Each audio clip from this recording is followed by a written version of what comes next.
Well, hey, everybody. My name is Kerry Ahrend, and this is In Preparation for Landing. And with me today is my co-host from Long Island, New York. It's Marci Brockmann. Hey, Hi, Marci. everyone. Hi, Carrie. And I'm in Raleigh, North Carolina. So you can probably tell from the accent. And so we are here today. Marci is the author of a book that you see right there behind her called Permission to Land, which is her autobiography. And I am the author of a book called Project Career Quest, Navigating the Journey to New Opportunities Waiting. And Marci and I started, this is our third time together, and we're doing this focusing in on college students and high school students as they prepare to go to college and they prepare for their future careers. And Marci teaches 11th and 12th graders in Long Island at a school there, and she teaches English.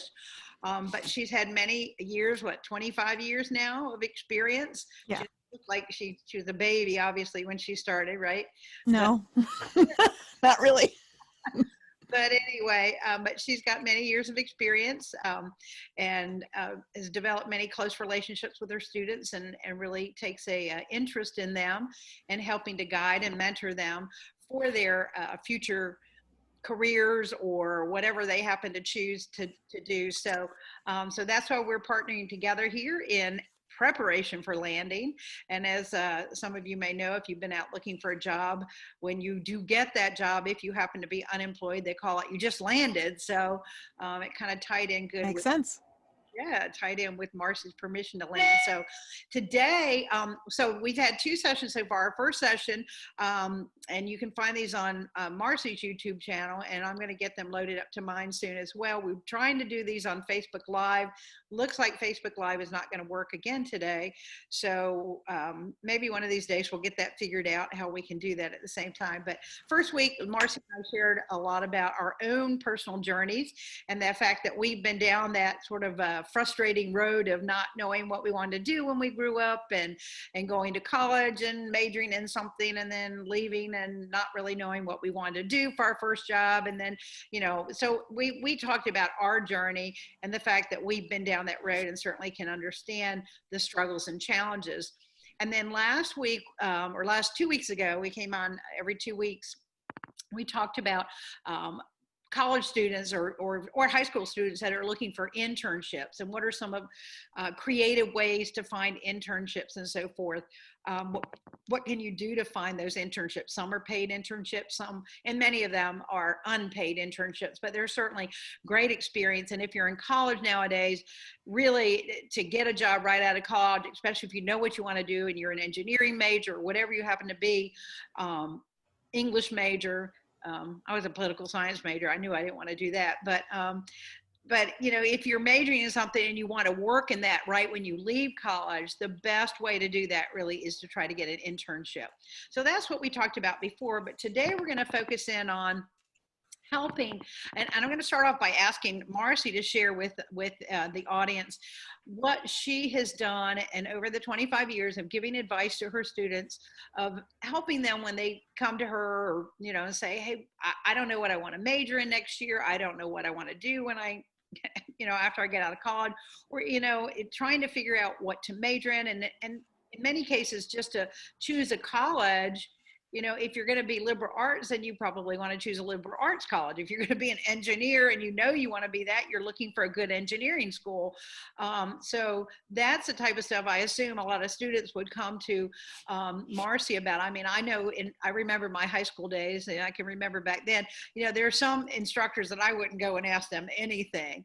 But Marci, I think, is one of those very approachable teachers. And I had a couple of those in high school too, that, you might go and ask them questions, how did you decide to become a teacher? How did you choose what college you wanted to go to and stuff like that? So Marci, will you share a little bit with the audience about your experiences, what students come and ask you, and as far as helping them, make that sort of initial direction towards their career, what kind of advice do you share with them? Sure. I'm actually in the middle of this now with my seniors, because part of what I do with them for the first marking period when they're seniors is help them write their college admissions essays. Yeah. And so, it's like very big, high stakes essay. There's a lot of stuff, a lot of their future, or at least their immediate future, riding upon this one writing assignment.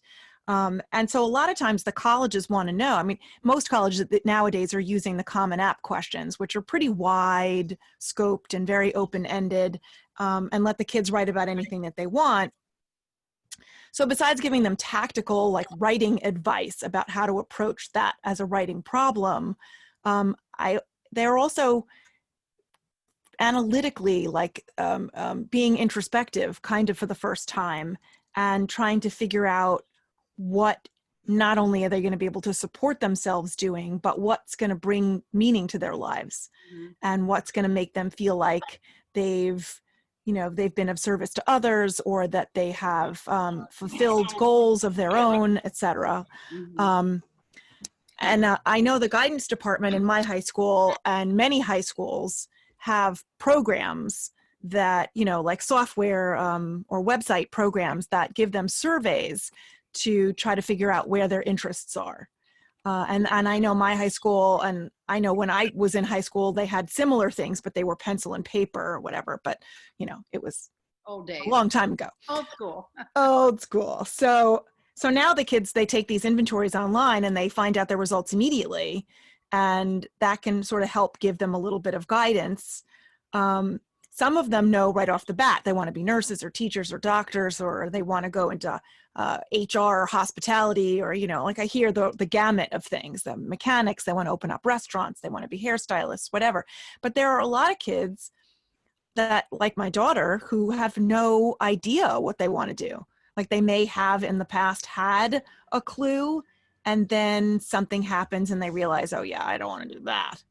And so for those kids, I sort of suggest to them to actually just, like, really old school about it. Go talk to people who have different kinds of jobs.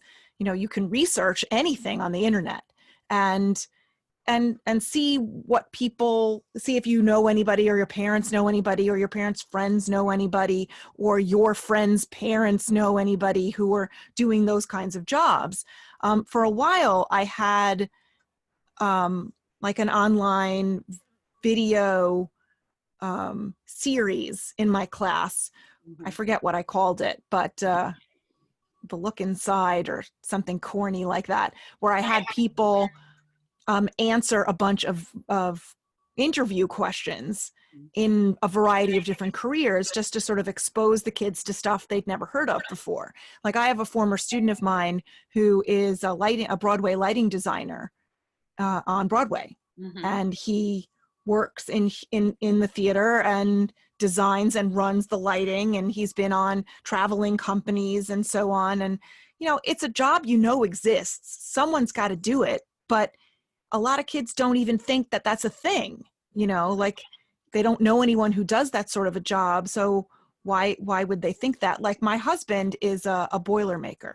And besides knowing that there was a drink called the Boilermakers, or a football team somewhere called the Boilermakers, I had no idea what a Boilermaker did. But they build and construct and repair power plants. Sure. That's a necessary activity. We need power plants. We need electricity. But it would never occur to me that somebody would do that. Like somehow you just imagine that it's just there and it works, Now I'm trying to remember who the Boilermakers were in football, because I should know that, but yeah, I mean, Marci, actually I talk about that in my book. Obviously I'm not talking about high school kids as I am college or even adults, but the same thing goes whether, high school, college, or professional, is the idea of, finding somebody. And for kids in high school and college, your parents' network, I mean, things like that. I don't know anybody right now working in the theater district.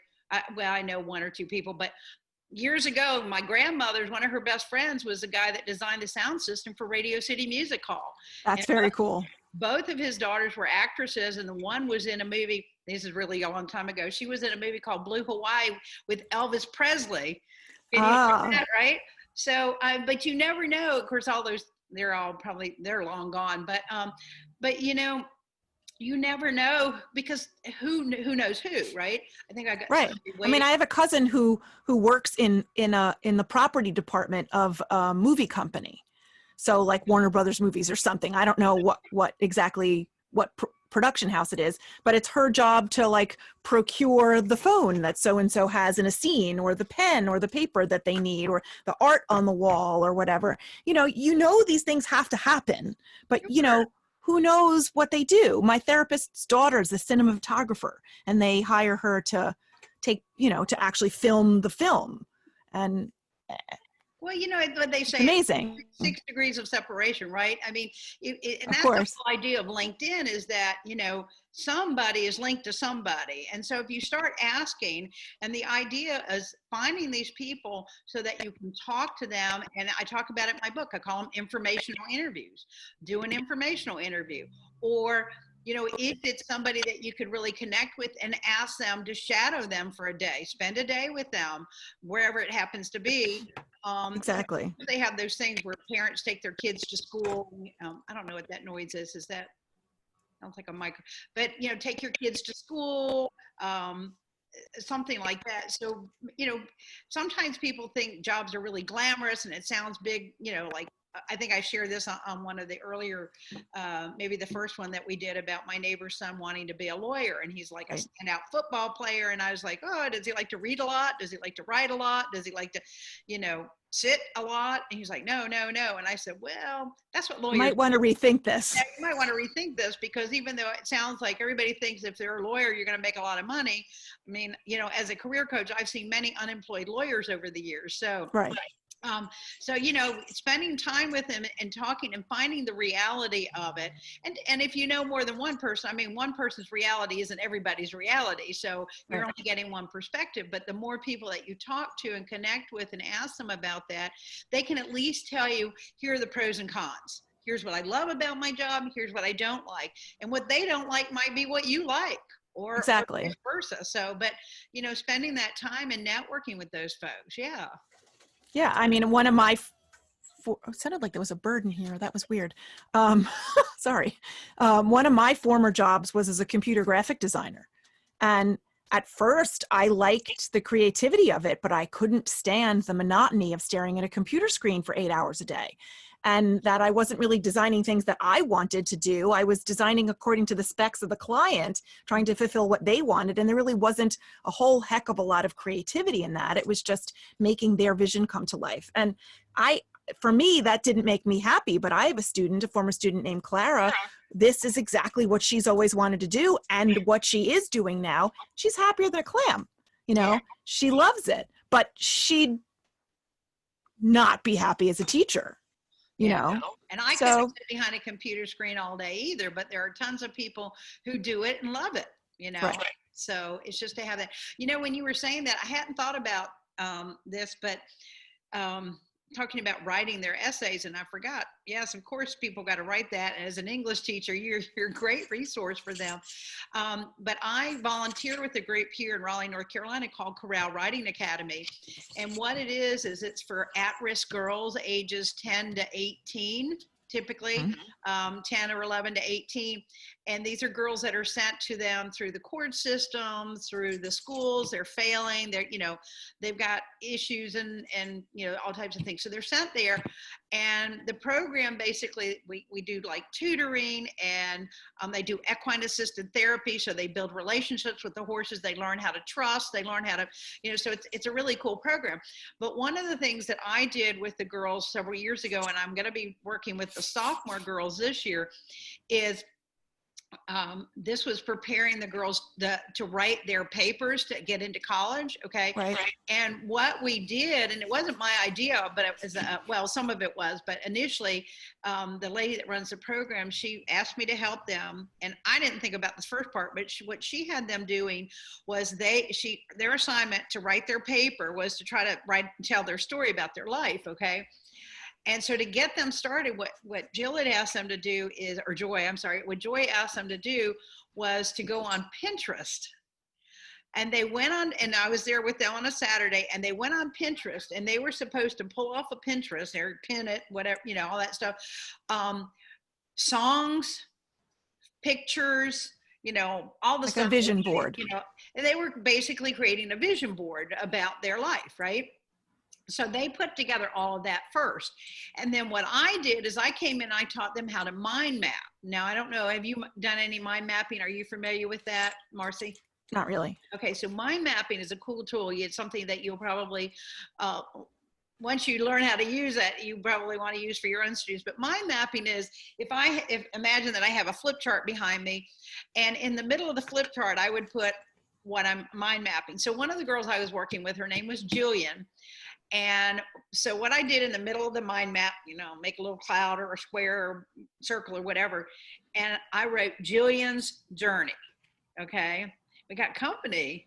I wrote Jillian's journey there. That's Luke. And then what she did was, from her Pinterest pictures, I said, okay, what I want you to do now is, from all the stuff that you pinned on your Pinterest board, let's put those into different categories. So, as we went around the board here, and kind of up in this corner, it might be family, and here it might be school, and here it might be, corral, the horses and stuff, and here it might be something else or something else or something. And we made like major categories off of it. Like that, absolutely. Okay. And then she started writing from looking at her Pinterest board, the different things there. Like one of the things this girl wrote, one of the pictures was a gorilla. And I said, what's the gorilla signify? And she had very dark hair like you and all like that. And she also had I had very blonde hair on my arm, but she had very dark, hair on her arms, which she was not embarrassed about or anything like that. But she said they used to call her gorilla in school. Oh, but kids are harsh. I know, but she liked it. She was okay with it. She was one of those kids who was like, okay, fine. So the gorilla was kind of her thing, right? Sure. And so that's what the gorilla was. And again, it's good that she didn't take it bad, but this was the way to help them as they were trying to, help these girls figure out, how do I write my story? Okay. Sure. So what they did is starting with Pinterest first, and then using the mind map to map everything out and put those things that she had on there.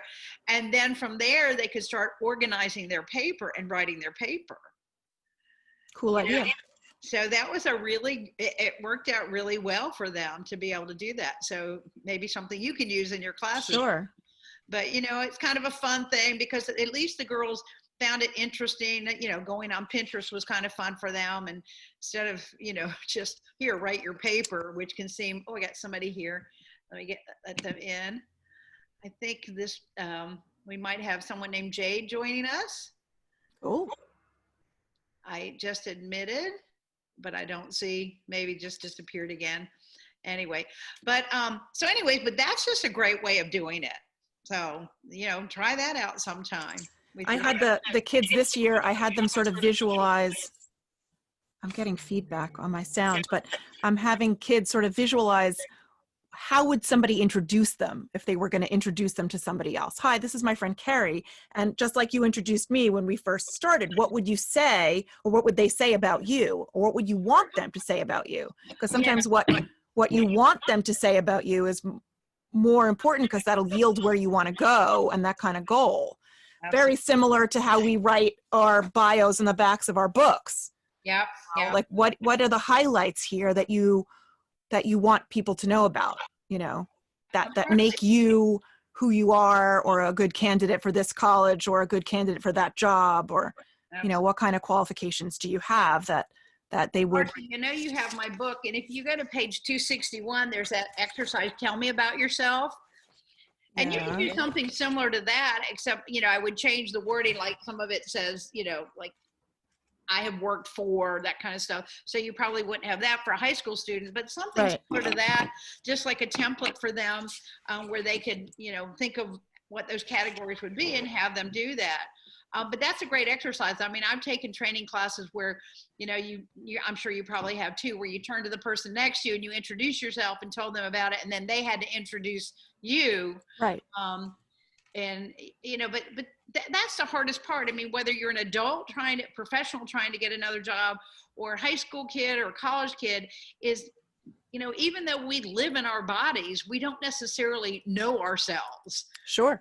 When we're saying, well, what are your strengths? What are your likes? What are your dislikes? I think people generally know their dislikes, but, it's really, we have to understand and really get to know ourselves, as part of that journey. One of the things I want to share with the audience is talking about getting to know yourself is an instrument. I know you and I have talked about this before. It's called the Myers-Briggs Type Indicator, or the MBTI.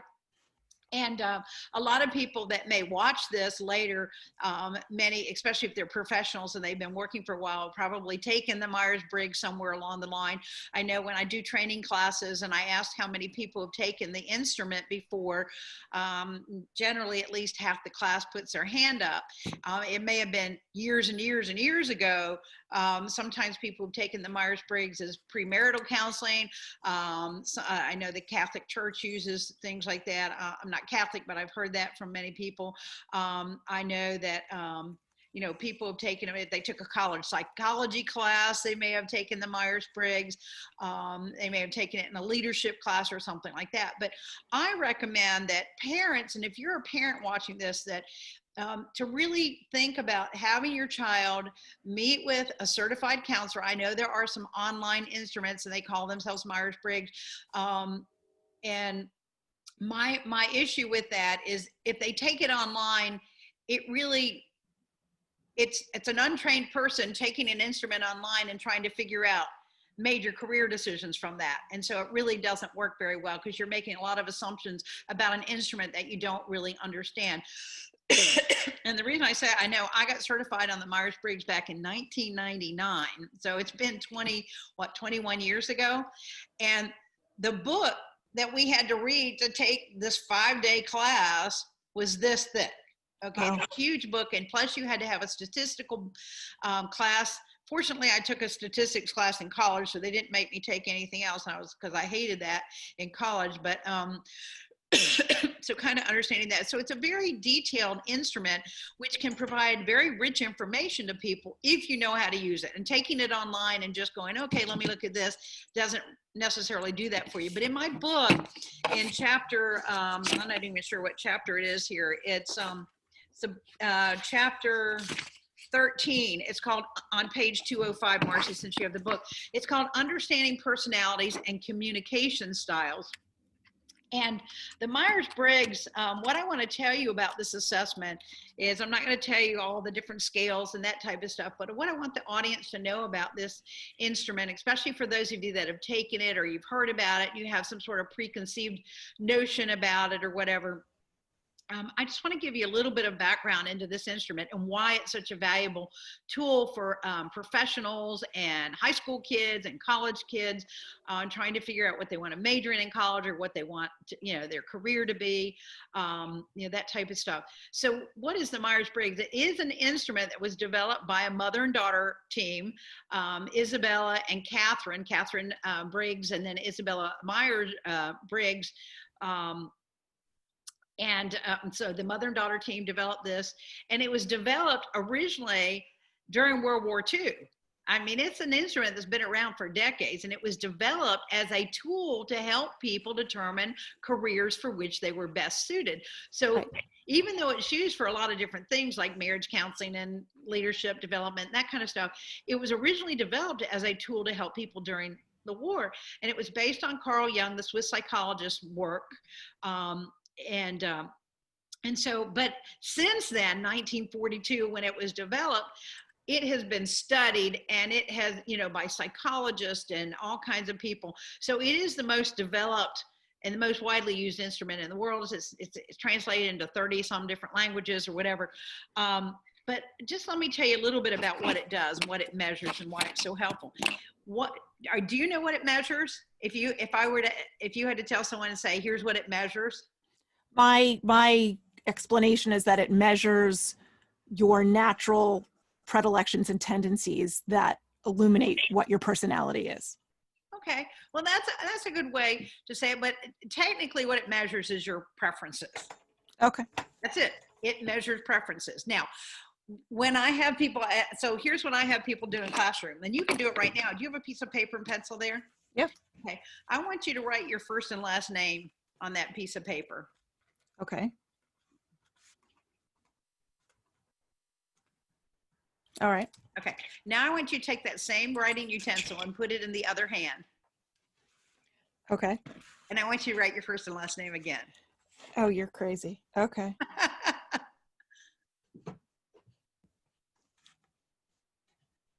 Why did I have to have a long last name? Okay. Put both M's on there, both ends. Okay. Okay. Now, let me ask you a question, Marci. Oh, okay. Oh my gosh. Look at that. I thank you for sharing that. That's great. So, Marci, tell the audience or the people that might watch this, how did it feel when you wrote your name the first time? Give me some adjectives to describe how it felt. Easy, routine, didn't take thought. It just was natural. It just happened. It's natural and you didn't have to think about it, right? It was Right. easy. Okay. Luke. How did it feel? And Luke. Sorry, cat. And we were talking about theater, so he thought we were talking about cats, right? You know, Right. He had to show up on the movie thing. So how did it feel the second time? Give me some adjectives to describe. Awkward, klutzy, not easy, difficult, awkward. I said awkward twice. I really had to think about how to turn the pen to make the letters of the shape, and sure. Yeah, it was. Could you do me a favor? Would you show us what it looked like again? Sure. Okay, so the first time is probably how you write every time. And then the second time, some people will describe that as sort of like, you know, look like you were just beginning to learn how to write. You know, yeah, it looks like a second grader. Okay. So you know what you just did is you just showed that you had a natural preference. I think you wrote your name first time with your right hand. Right, I'm a righty, yeah. Okay, that's a preference. You are a right-handed person, right? Right. Can you write with your left hand? If I had to, but Well, not so well. You did it, but it wasn't as easy and you had to think about it. But when you wrote it with your preferred hand, it was natural, it flowed, it was easy. This is what the Myers-Briggs measures. It measures natural preferences, okay? Now, here's what people tell me sometimes. Well, you know, Kerry, but I've changed over the years. Let's say they're 40, 50 years old. They've been working in the, industry for a number of years, but I've changed. I said, my Myers-Briggs is probably different, right? I'll say, well, probably not. And that's what Carl Jung would say, is that our preferences are developed at a very young age and they don't change. And the reason why I use the example I just did was because you're always a righty if you're a righty. That doesn't change. And did anybody tell you had to be a right-handed person? No.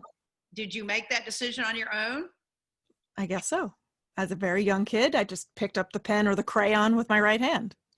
So, and it probably, and really what it was, it's not so much a preference as it, because if you look at little teeny babies, when they start grabbing for a pacifier or anything, they're either going to grab left-handed or right-handed. So it's not something that they've been taught by their elementary school teacher or their 11th grade high school teacher or their mother or their father. It's a natural preference, okay? So natural preferences don't change over our lifetime. So when people say that they've changed, I say, yes, of course, I hope you've changed, but that's not a natural preference. That's called a learned behavior.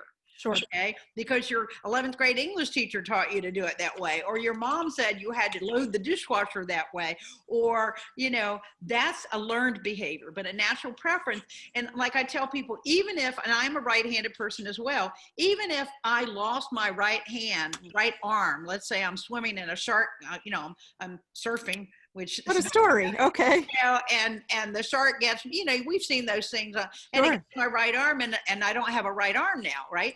I'm going to have to learn to be better using my left hand, but it still is never going to make me a left-handed preference. Okay. Right. I'm still a right-handed preference, even if I don't have that, but that means I have to work harder to learn to write with his left hand. And I'm sure that elementary looking writing will get better over time if you only used your left hand.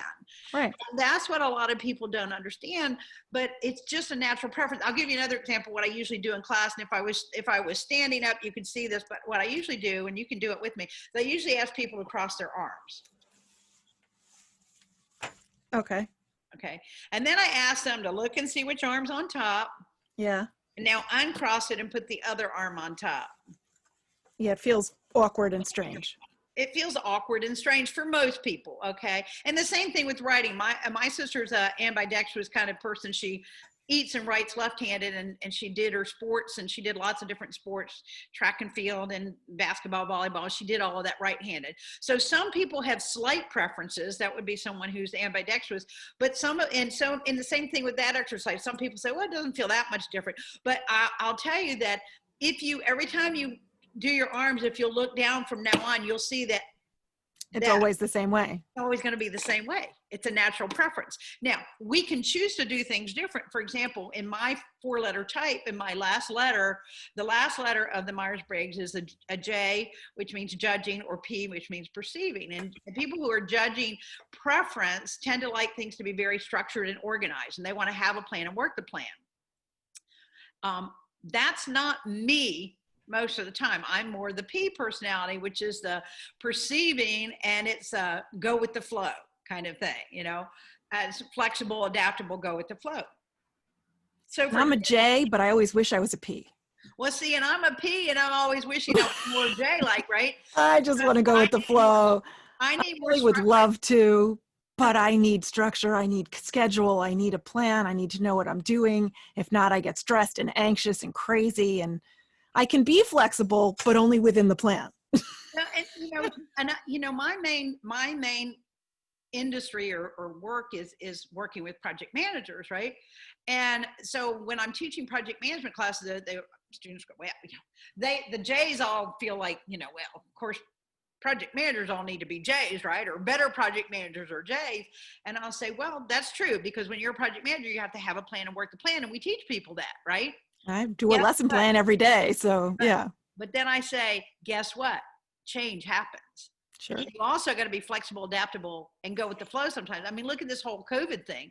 I mean, who's been more flexible, adaptable, and able to adjust quicker were the P personalities. P's, yeah. Because the J's are like, wait, this is all outside of my plan, and so it was harder for some people. And this is why when we talk about when things happen, some people adjust to it easier than others. So, when I say, so in project management, yes, we need to have structure. We need to have organization. We need to have a plan, but we also need to be flexible, adaptable, and go with the flow sometimes, because change happens. And I said, if you're a project manager, if you don't like change, you're in the wrong industry, because project managers are hired because change needs to happen. That's why you have a job as a project manager. So, again, the purpose of having the Myers-Briggs and how it helps someone in high school and college and at any age is, if they've never taken the Myers-Briggs and they're struggling to figure out where they would find the most engagement, they would be engaged, and they would find pleasure and enjoyment in doing that kind of work. If they take something like the instrument and then look at careers, and in my book, in the chapter here on page, I think it's 225, in the back of the chapter, I have a list of books, and 2 of them in particular that's very helpful is one's called Do What You Are, which is by a husband and wife team of Paul Teager and Barbara Barron Teager. And then the other book that I recommend in there is called What's Your Type of Career by Donna Dunning. And so many, many years of research, they've found that certain personality types, and there's 16 different personality types, which you can see in the chart in there in the book. But for those of you, and if you look, in fact, if you just Google Myers-Briggs, you can find the 16 personality types online. But by personality types and through many, many years of research, they know where certain people tend to gravitate and find, the most satisfaction. And I'll give you an example. A friend of mine, but it doesn't mean you can't, for example, in a business, use, Marci, I want you to take the Myers-Briggs and I'll decide whether I hire you based on the Myers-Briggs, right? To see if you're a good fit for our organization, because that would be discrimination, and we don't do that. And that's not the purpose of this instrument. But for example, a friend of mine who is an ENFP personality, which is an extrovert, and she's very intuitive, big picture thinking, pulls from her gut and her intuition and stuff, and feeling preference, which her focus is on people, and then the P, the flexible, adaptable kind of stuff, the ENFP.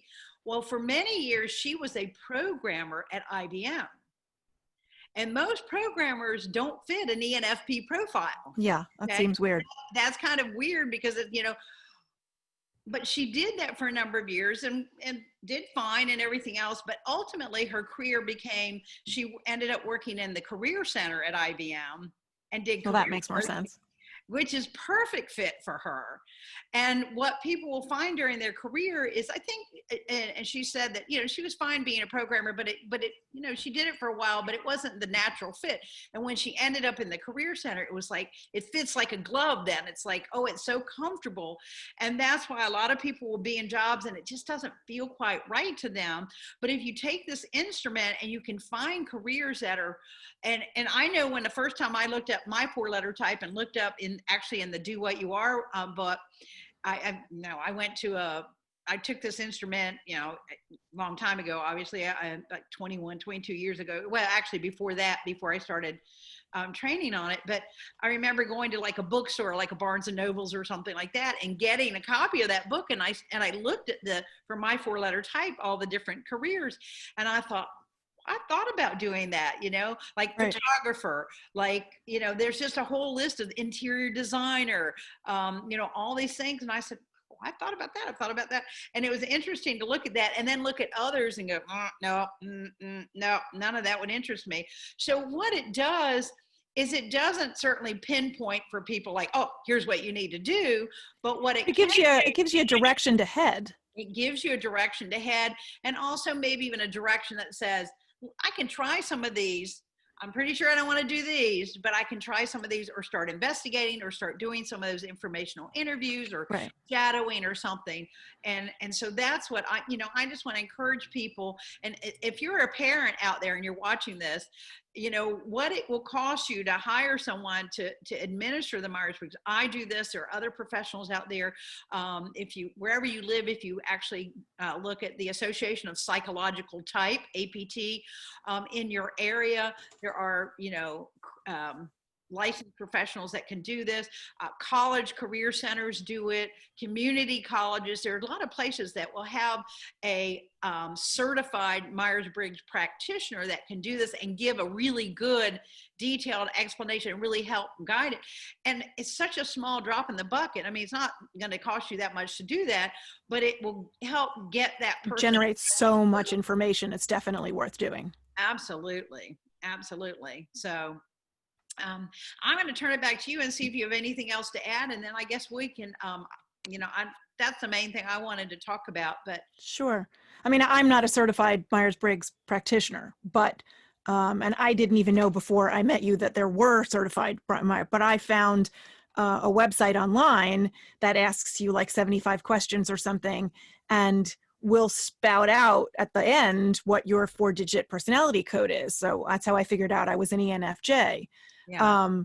And I made my kids do it, and I made my husband do it. And every year I make my students do it, and they come out with the code, you know, even if it's a little wrong, at least it's some direction to head. You know, they get a 4-digit code, and then they Google that code, and there's a ton of information on their personality type. And that's a kind of a good place to start figuring out what kind of careers you want. They list other like famous people with that, and what they've done with it. And there's a ton of information. Yeah, there is. The Myers-Briggs, if you Google, it's helpful.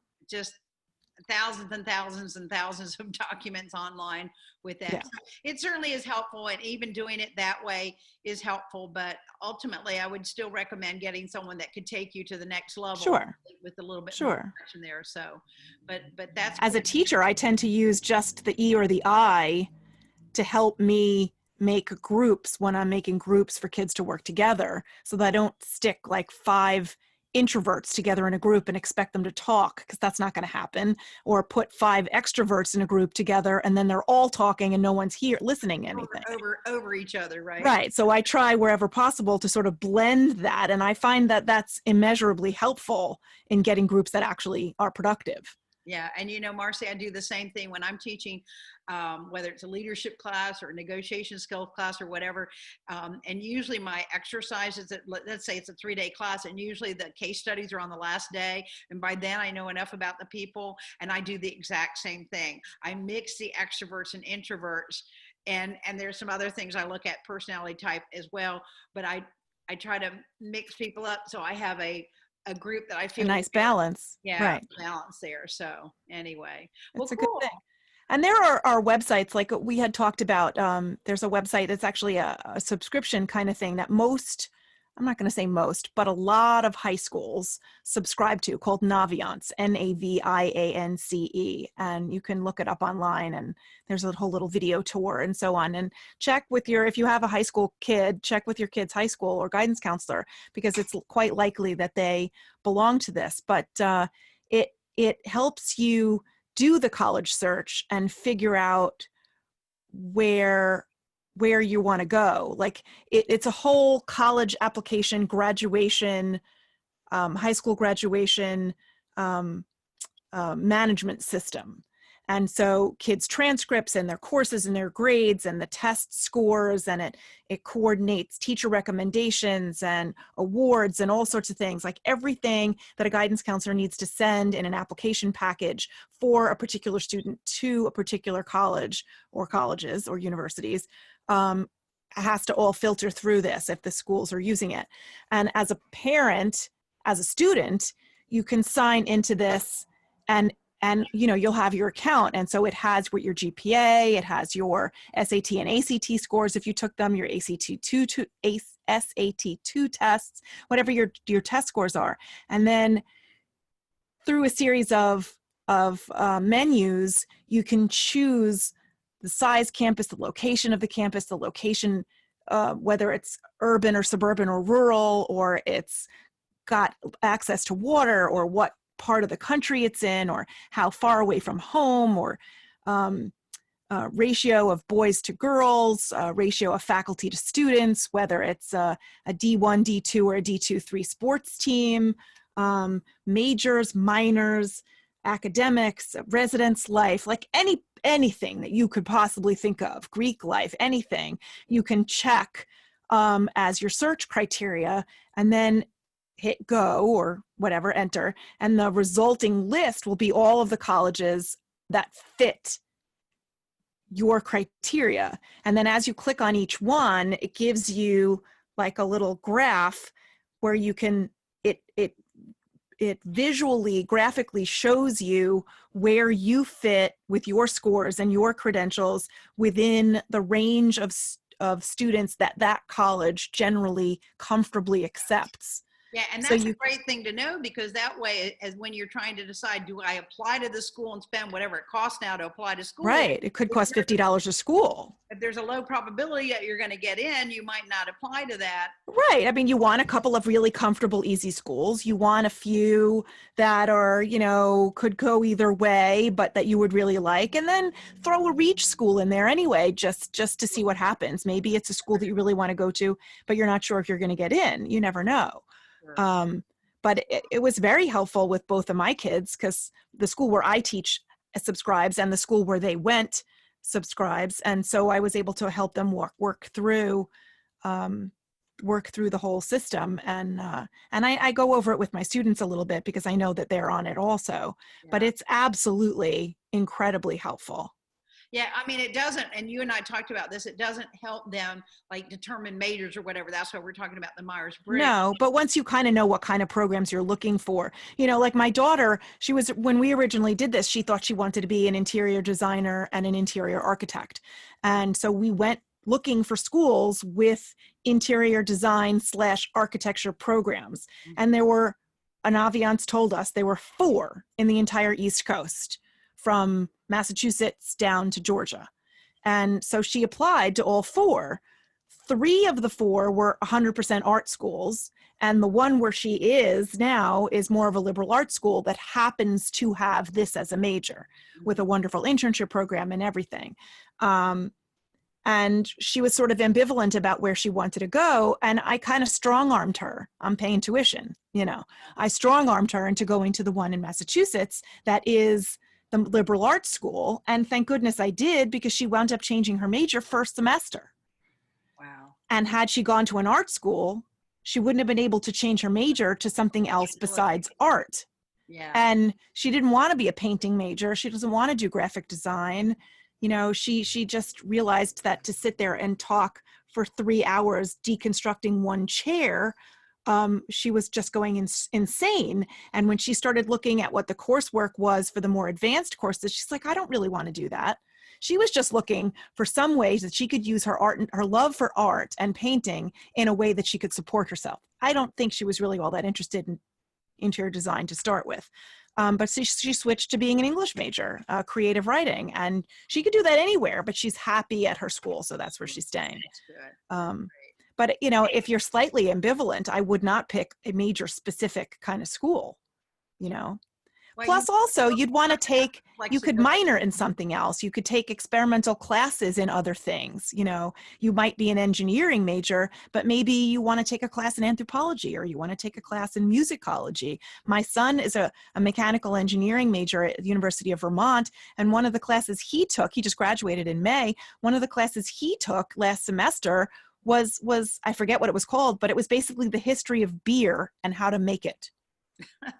You can't do that at another school. He loved the class, and it fulfilled one of his, elective requirements. And now he could have a microbrewery and make his own beer. And that's a pretty popular thing to do these days. Exactly. Good labs, I might have considered that when I was in college, because, hey, then I could take my dog, take your dogs with you, because that's what I like about the microbrews. So anyway. Right. Well, listen, Marci, thanks so much. I think I just wanted to encourage people, if you happen to see this and you've got any questions for us, we'll be coming on every 2 weeks. What is this? The second Thursday of the month? It'll be like the second and fourth Thursday of the month. Something like that. The next Thursday is the 22nd. Yeah. So, if you've got any questions that, between myself as a career coach, and I teach project management, I teach leadership development, and Marci with her background as a high school teacher, English teacher. And, I don't know why I didn't even think about that as an English teacher, of you working with people to put together their papers for their entrance. Their essays, yeah. Their essays. So if you've got any questions, we did the one on internships last time, because I actually had somebody, a friend of mine here in Raleigh, whose son is trying to get an internship now, and that was one of her questions. So that's why we focused on that last time. So if you've got a topic you'd like us to focus in on, please let us know. And that's better than us trying to come up with something, is that you let us know what will be helpful to you. So. Right. So I will be posting, the videos will be posted on both of our Facebook pages, but I'm also going to post it on my YouTube channel, which is called What's Up Marci. You can just look that up and it's there. And Kerry will eventually post it on hers. And if you have any questions, contact us through Facebook Messenger, or, there are links to various websites and emails and so on. You can email me at marcibrockmann.com or marcibrockmann@gmail.com and ask anything you want.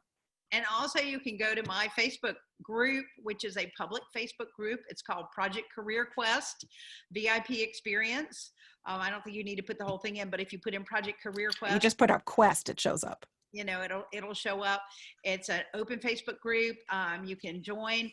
Just ask to be admitted, and I'll admit you. And and then you can see the announcements and things like that. So we look forward to seeing you somewhere and hearing from you. And I'm just going to say goodbye for now. So Marci, thanks so much. Great. Thanks so much. This was great. Thank you, Marci. Bye-bye.